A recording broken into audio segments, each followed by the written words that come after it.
I would always introduce myself as a Korean Canadian. And so I was able to select all the things that I loved about each and meld it together because that's who I am. Maggie Kang, Oscar-nominated director of K-Pop Demon Hunters. Okay, let's do this. Every time somebody plays the film on Netflix, they are immersing themselves in Korean culture, and that's really special. I want to know about the music, obviously. I didn't really approve any song until we felt the tingles, because that is the whole point of this movie, is to show that music has this power to make us feel. From Bloomberg Weekend, this is the Mishal Husain Show. I was alone.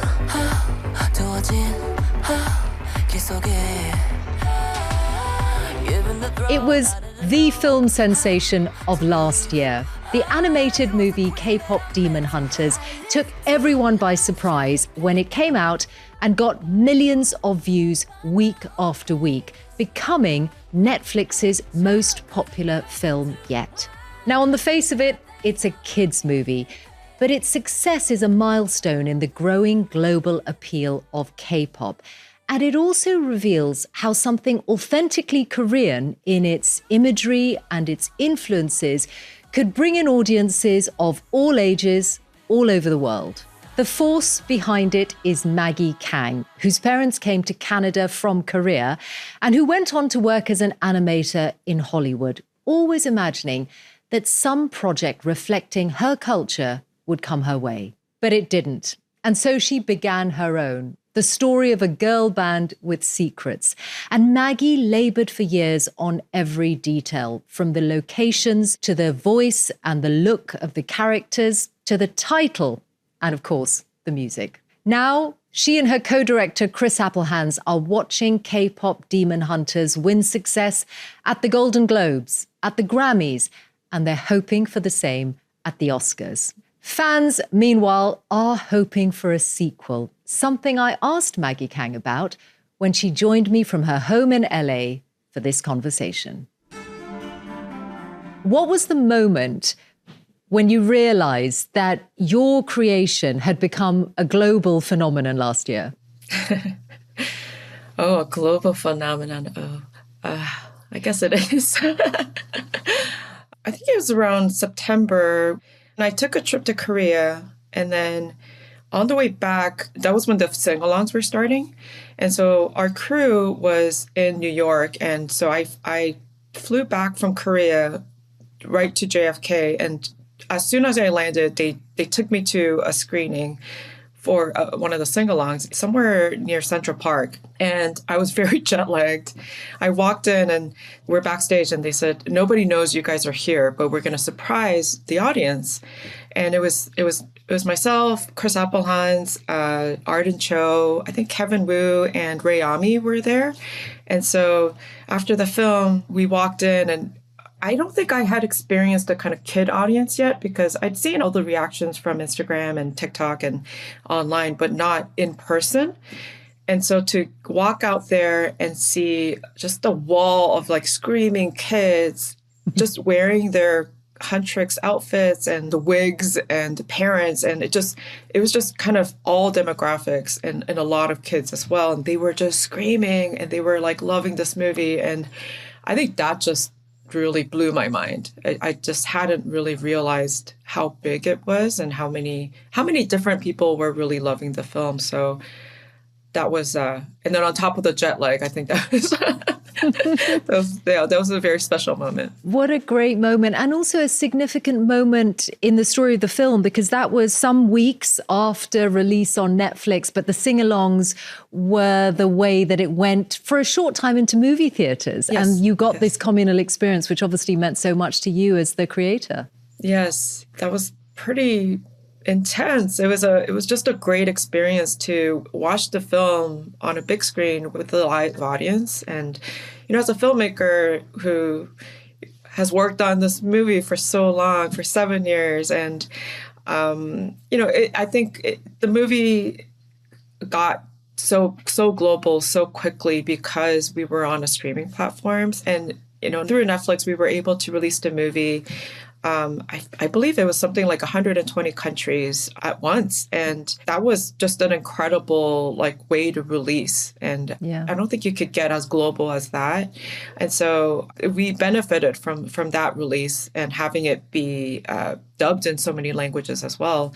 But to experience a movie that you made and worked on for so long in a theater with an audience who already loved the movie. I don't know what it's like with an audience that doesn't know your movie yet, but they're already there loving it. And it felt like a concert, and it felt like I was experiencing what we were trying to capture in our film, is that communal love for something, for Huntrix. And so that was very special. And I want to hear the story of those 7 years and getting to the moment that the movies come out. But before I do that, Kara Swisher was the one who first told me to see it, and I have. And I marvel at what you've done. But for anyone who hasn't seen it, I think we should tell a bit of the story. So how would you describe it? The clue is kind of in the title, that it is both K-pop and about demon hunting. Yes. The way that I pitched it to my producer friend who bought the concept is it's a K-pop girl group called Huntrix who secretly moonlight as demon hunters and protect the world from demons. That's it. What kind of reactions did you get? Because hearing you say the words, we're all used to the concept now, it's been massively successful, but it sounds pretty unlikely.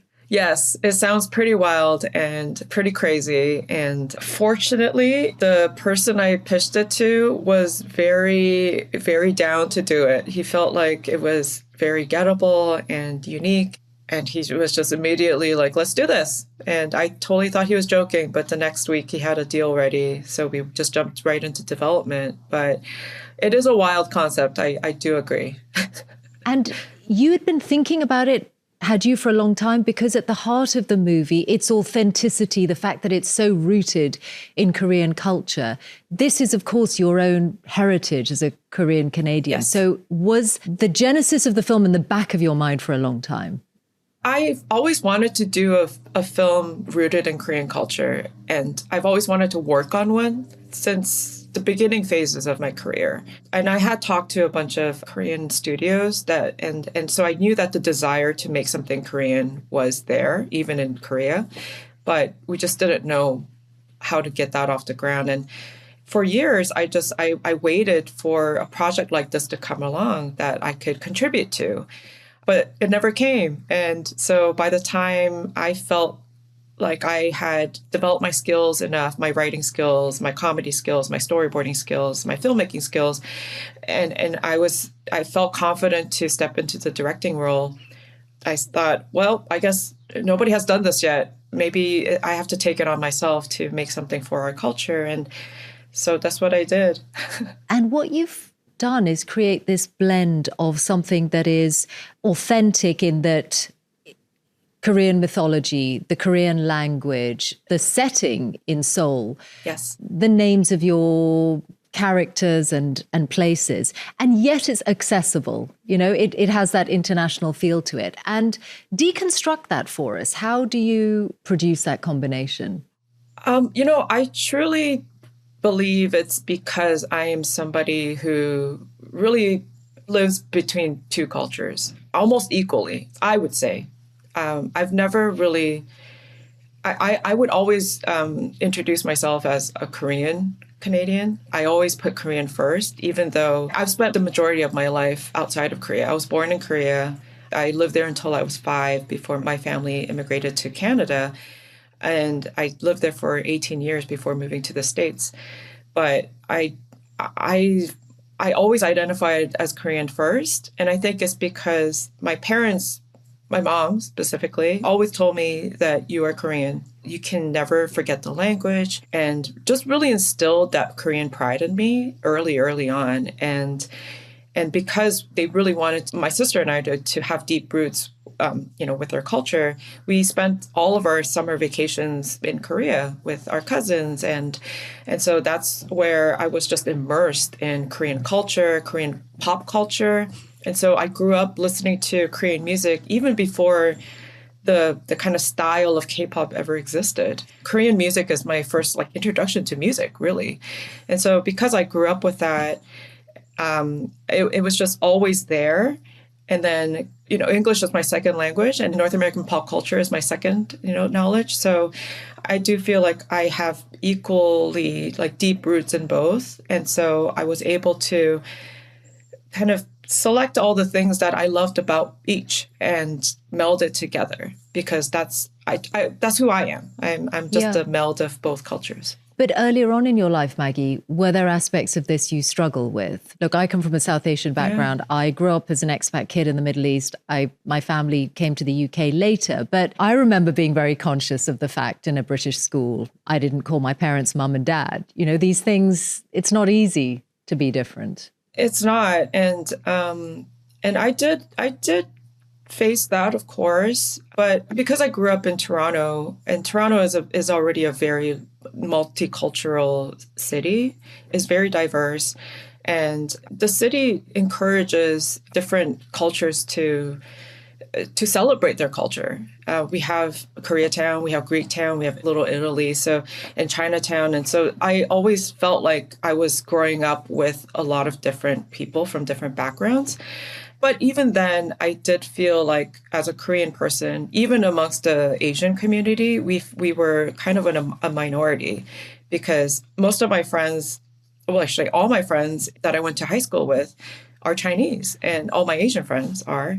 And as a Korean person, I still felt a little bit of an outsider because they could celebrate things together as Chinese people. But I, as the only Korean friend, I felt a little bit on the outside. And I remember when Disney's Mulan came out, they were very excited that their culture was being celebrated through the lens of Disney, but they were also frustrated that it wasn't represented properly, like exactly the way that they wanted it, because it is kind of a meld of Chinese culture and Japanese culture, and there's some Korean influences in there as well. And when I heard that, I just, that really stuck with me. And so when I started on K-Pop Demon Hunters, that was very important to me, is to make something that showcased our culture in the modern day and not fantasy, not like old times when you could kind of feel like you have liberties to change things or skew things in more of a fantasy lens. But I wanted to represent our culture like the way it is now. Did you find yourself at school ever having to explain where Korea is or what Korea is? I did. And my earliest memory of that was, I was at a young age. I was maybe about 8 or 9 years old, I think. And my teacher asked me if I was Chinese. And I said no. They asked me if I was Japanese. I said no. Well, I'm from Korea. And the teacher tried to find it on a map and could not find it. And I pointed it out to them and they were like, oh, it's a country between Japan and China. And I was shocked. I was shocked that my teacher couldn't find it on the map. And even at a young age, I was very proud of where I came from. But that really left a mark on me. And I think that was kind of the spark for me. Well, the fact that you can remember it all these years down the line, how did it make you feel at the time? Like where you came from didn't matter? I was very confused why somebody wouldn't know about this culture that, I had been told by my parents that it's this great culture. And I knew so much of the history as well, reading books and being taught it and like where our language came from and why it was developed. Because I knew all of that, it oddly didn't make me feel like our culture was smaller, but it made me just a little bit more proud, I think. And I think it lit a spark in me that, that I really wanted to do whatever I could to educate people about our culture. Yeah, even at a young age, I remember having that feeling. Obviously, you've really done that through this. There are children, parents, people of all ages, really, all around the world who consciously or even subliminally have learned things about Korea, your culture, your history through this film. Yeah. And I mean, that's one of the most proud things that I feel about this film is that every time somebody plays the film on Netflix, they are immersing themselves in Korean culture. And that's really special. And your parents, what did they want you to grow up to be? Were they trying to push you in a particular direction? Well, I'm the youngest of two kids, and so I didn't get the doctor, lawyer, typical Asian family. I got that. Wanting your kid to be an academic. I didn't get that really. My dad, he has a lot of interests, but fortunate for me, one of his biggest interests is film. He's a huge cinephile. And so I grew up, and he has a massive collection of film from directors all over the world. And at a young age, I was exposed to the best films created, like Kurosawa films, Fellini, like Kieslowski, Chaplin, Buster Keaton. So I got this like film schooling at my house. And I think he knew that I wanted to be a storyteller because I wrote little stories at school too at a young age. And I would only draw when I had something to say. Like it was for these characters or these story moments. And so my dad bought me an animation book, a Disney animation book. And that was the first time I really knew or realized that this could be a career. And so he really supported me down that path. They were the odd Asian parents who were very supportive of a child going into the arts. So I'm really grateful that they supported me for that. So you were drawn to animation because you could draw as well as write? Yes. I like to draw, and that's what my dad saw. And I think he kind of put those two things together for me. Just the love of film and storytelling and animation. Tell me about the genre and what it gives you. Is there a freedom in animation that you can draw the characters any way you like? Yes, I think there's that. There's also just our process of filmmaking. You can iterate a lot. You can iterate to no end, really. You iterate until your producer says, okay, we're out of money or your time is up and we need to move this into production. And so we always joke that, in animation, you're never done. You just run out of time. And so you're able to kind of craft moments and craft it until it's almost perfect. And I think that's what we are striving for in animation is perfection. And it can be dangerous because when you do that and when you rework something, it can feel very labored and feel unnatural. But to make it feel natural and feel spontaneous is really tricky. But, we try to strive for that as well. How do you get there to make it feel spontaneous? Let me into your world. Oddly enough, it requires rewatching something many, many times. And sometimes it's changing a couple of words that a character would say or the performance of it. And some of our process is, when we work with the actors, we take many takes for even a line that's I don't know, as simple as, hey, what are you doing? You could say that line in so many different ways and so many different tones. And so we'll get, even for a line that simple, we'll get 20 or 40 different takes of that same line. And we'll review every single one of them. And every intonation within that line can change the tone of the entire sentence, the delivery of it. So I'm just imagining the actors being in the room and you taking them through that because you've got to manage their expectations, their energy. There probably is a point where you think, they're thinking, can I really do it any more different ways? Oh, I know. And then after you say the same line 5 or even 10 times, they just become syllables and they just lose all meaning. And I know this because I've done this as well for the movie. It just becomes weird. Like you're just saying, you don't know what you're saying anymore. And it can get that way. I want to know about the music, obviously, because that's such a key part of this. What's the process? You have these songs within the film that have been so incredibly successful in their own right. Yes. Golden is the most obvious one, but there are others like Takedown. Do you give the songwriters a brief? I want a certain kind of song for this moment in the film, and then they're kind of trying songs out on you? It was a very long process. I'll use Golden as an example. We work on something called a story reel, and it's all storyboards, it's all hand-drawn, and we have story artists who create these drawings that represent the finished movie. So they are thinking about what the camera shot is, what the action is in that moment. So they draw out the characters moving, and it's not really animated. I would say it's like 2 drawings per second, let's say something like that. And then we have an editor who cuts all those drawings and makes this real. And then we have temp music, temp dialogue, temp effect sounds. And we basically just mock up the film that we envision for the final. And that is what keeps getting updated and reviewed until it is ready to be animated. And so during that process, we pick a song that is already existing in the world, so a pop song, and we'll drop it into the moment just for vibes to see if this is the right kind of song that we want. So based on that song, we will create an original song that is more in tune with what we would like it to be emotionally and suiting the story. So in a way, maybe it's not the right thing to think of it as a soundtrack. You are thinking of the songs as an integral part of the story. And I think we see that in Golden because there's a moment within it which is a kind of darker, more troubled moment for Rumi. Yes. We make these long documents, written documents. And for Golden, it was about 6 pages. And it was very late in the process that we realized that Golden needed to be a song that just gave us a little clue of each of the girls' backstories. So we would write that down and write a backstory for Mira, for Zoey, for Rumi. And the song is about, we are this amazing group of women. We are this amazing group, Huntrix. But this is where we came from. We kind of came from nothing, and now we are here, but we are striving for more. That is really the story of Golden. And then Rumi within that has her own personal story.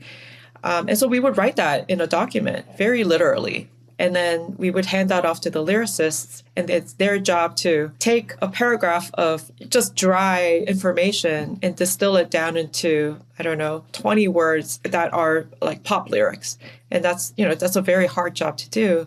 And then the track is also made at the same time. And we listened to a few tracks. And Chris and I didn't really approve any song until we felt the tingles, like the butterflies in our stomach.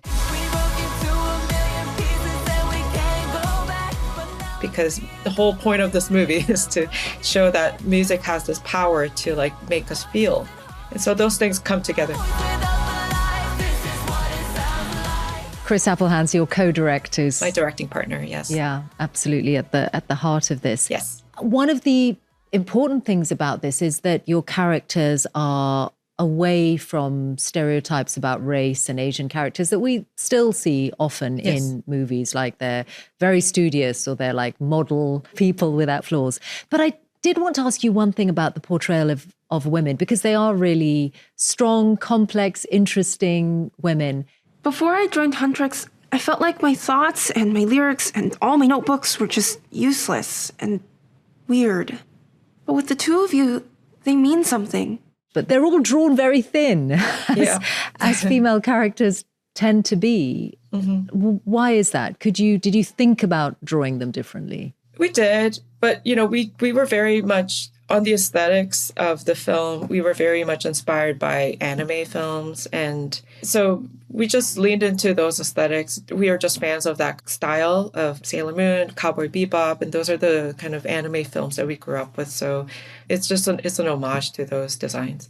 But given you have all of these girls, young women watching. Yes. But, within those characters, we worked very hard to distinguish them. I think Zoey in particular, we gave her a little thicker legs and a bottom. And and so we do feel like we hit those little differences. I mean, the films come out at a moment where the world is in the midst of, Mark Carney, when he came on this podcast, said, in the middle of a rupture, and your characters are trying to save their world, right? The demons that they're slaying are trying to destroy everything around them.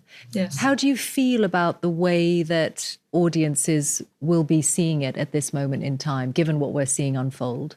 So when we were very deep into the writing process, even in the first draft, the movie ended with this big concert number. And we knew that it would be a performance where the girls would start, kind of be reunited, and the final kind of stage would be the entire stadium full of fans contributing into the song and singing it to defeat the demons. And we kind of worried that if it was a little cheesy, and it was a little cheesy to make a movie about the power of music. But it was during COVID time, and a lot of groups, especially BTS specifically, had this online concert where they would perform, and I don't know, millions of people around the world were tuning in to watch this one concert. And I remember there was this shot where they're on the stage, and the back behind them, there were all these faces of the audience that were tuning in.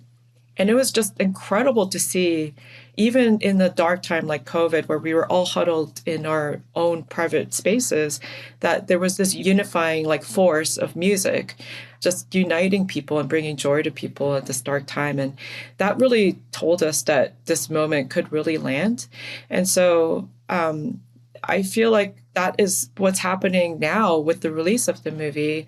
People are kind of coming together and being able to celebrate and share this experience of this movie with together. And that's something that only art can really do, is unite people. And no matter what your background is, and no matter if you don't speak the same language, everybody kind of speaks the language of music and knows what that feels like. Yeah, I was thinking, listening to the songs, which are English, but they've got words and phrases of Korean in them, that people are singing along and there are words they might not understand within the song, and it doesn't matter, they can still enjoy it. And what a contrast that is to something like the Super Bowl, which we've just seen, where the use of Spanish is, to some people, really controversial. Yeah, I just feel like art just speaks to you no matter what language it is in. And I think that's the beauty of art. And so we just really should embrace that. Yeah, it's just such a powerful medium. And you were a fan of K-pop, or it was, part of your tradition long before the rest of the world had discovered it. You were born in the 1980s. And have you, through this, helped deliver a key moment for K-pop, which is also about further opening this gateway to its growth in the rest of the world? That's what they tell me. I've met a lot of the labels. There's 4 major labels of K-pop in Korea, and I've met with all of them, and they're so grateful that K-pop is just kind of reached another level, I think. And there's so many fans that I meet that tell me, I didn't even know what K-pop was, or I had no interest in it, and this movie really led me down a path of K-pop, and now I'm a big fan. And the fandom allows them not just to enjoy the music, but just want to learn more about the culture and experience other K content, like the movies or K beauty or K food. And so I think it's just a beautiful way for people to just find our culture. So yes, I definitely feel like it's helped K-pop, but also just other aspects of our culture as well.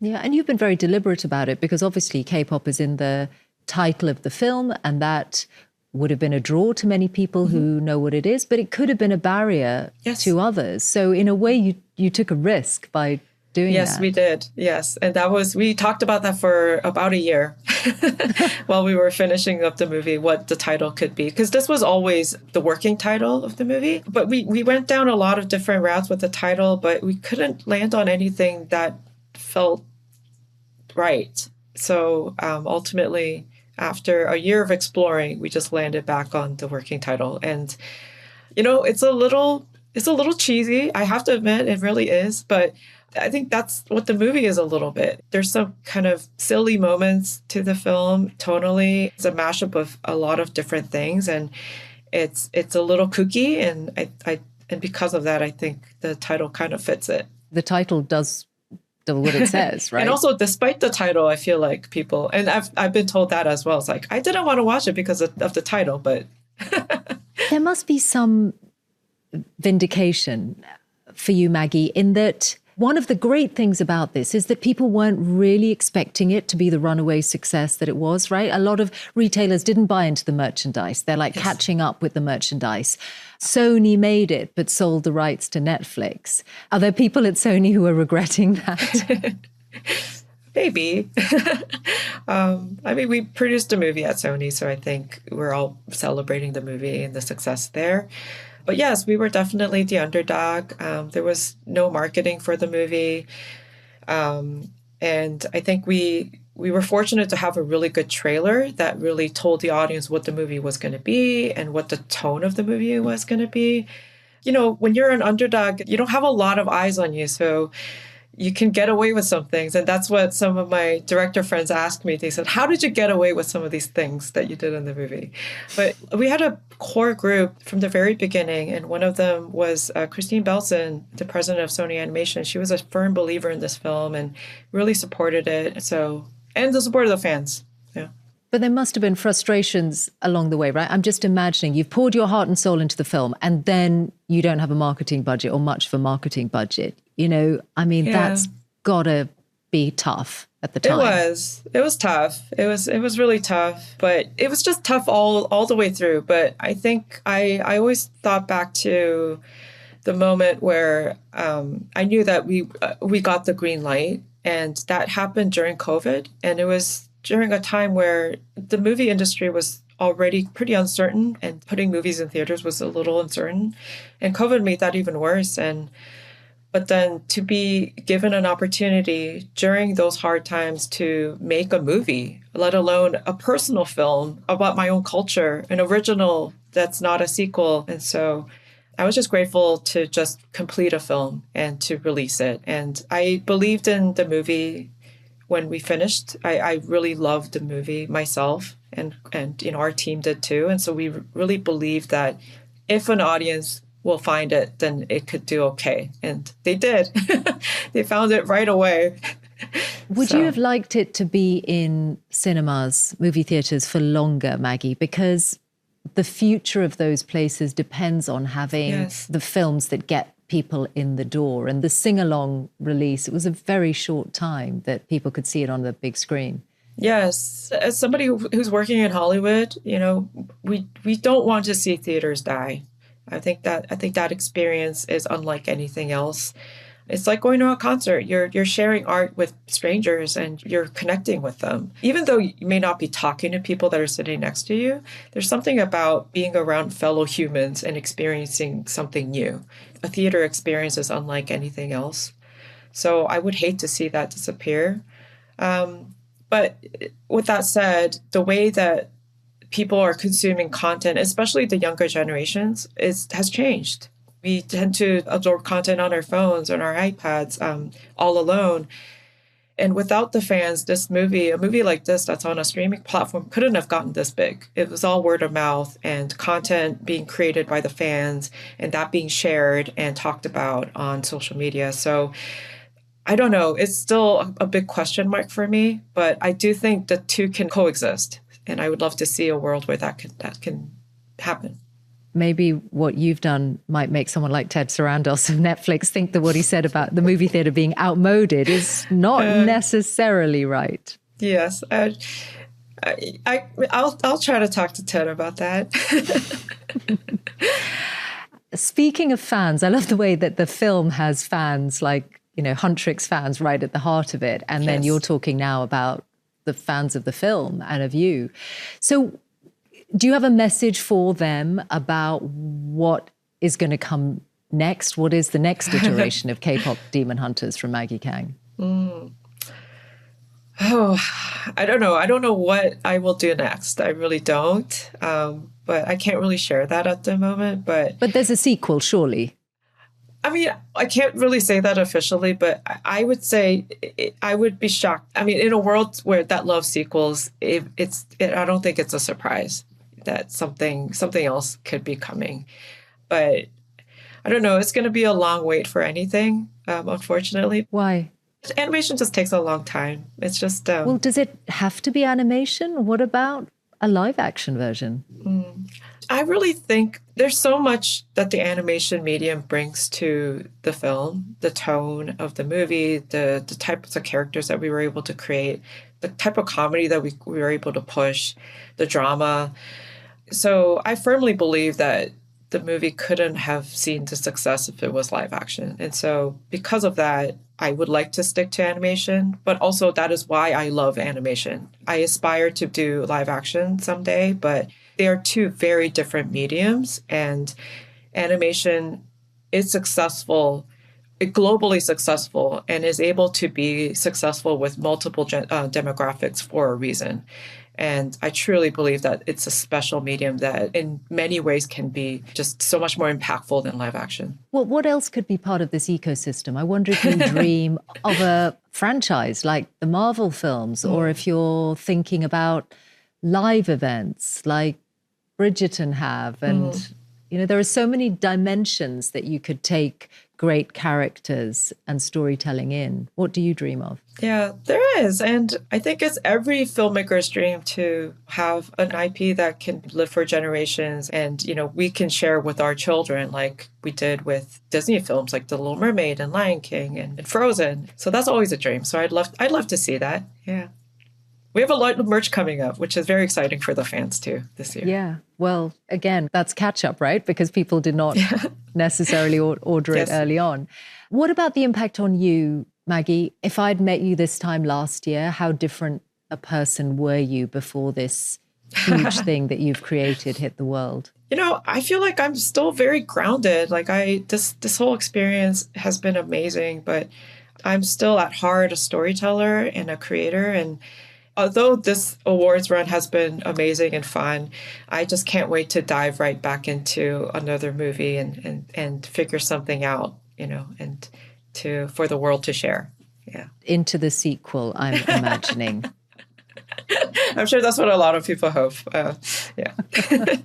And how are you preparing for Oscar night? Will you be nervous? Will you be apprehensive before a big moment like that? Oh, I hadn't really been thinking about it. But yesterday we had the Oscars luncheon where we celebrated every single nominee. And that was really special. I actually didn't know that was part of the program where they announce every person individually. And when your name is called, you go and stand. And that's where they place you for that big class photo. And it was such a special moment. And it was so amazing to just share that moment with fellow nominees and get to know them and meet them. And I think that really told me, like, wow, you are going to the Oscars, this event that you were watching on TV with your family for decades. You will be going there. You may go on that stage. And that just really hit me, made it really real. And so I'm just going to enjoy every single moment, every single second of it. And I'm just very excited to be part of this legacy of the Oscars and get into history books no matter what happens on March 15th. Me and K-Pop Demon Hunters are on there, so I'm very proud. I suspect it won't be the only time that you go to the Oscars as a nominee. I hope to see the same success with a live action movie. Yes, one day. Very best of luck for the Oscars, Maggie. Thank you for talking to us. Thank you so much.